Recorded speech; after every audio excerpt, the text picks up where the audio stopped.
Pinangunahan ni Pangulong Marcos Jr. ang ceremonial energization ng Citicorp Solar Batangas 1 Power Plant sa barangay Lumbangan, Tuy, Batangas ngayong araw. Ay sa Citicorp Renewable Energy Corporation, ito pinakamalaking renewable energy power plant sa Batangas at unang solar baseload power plant sa Pilipinas. Kaya nito mag-supply ng kuryente sa loob ng isang araw kumpara sa 8 oras lang na kayang ibigay ng ibang solar energy power plant. Sa ngayon, mahigit 250,000 na mga bahay ang nasusuplayan ng kuryente mula sa 4 nilang planta sa lalawigan at posible pang umabot ito sa mahigit 800,000 bahay oras sa matapos ang isinasagawang commissioning at testing protocol sa mga planta bago matapos ang taon.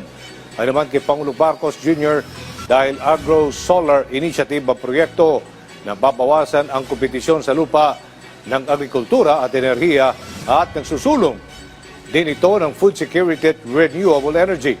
Patuloy din ang pagkikipag-ugnayan ng gobyerno sa mga pribadong sektor sa pagpapalakas ng renewable energy sa Pilipinas. Gumagawa naman ang pamahalaan ng mga hakbang upang isulong at palawakin ang renewable energy sa ating bansa. Sa pamamagitan ng Energy Virtual One-Stop Shop at Green Lanes, pinapabilis at pinapadali natin ang proseso para sa mga renewable energy project.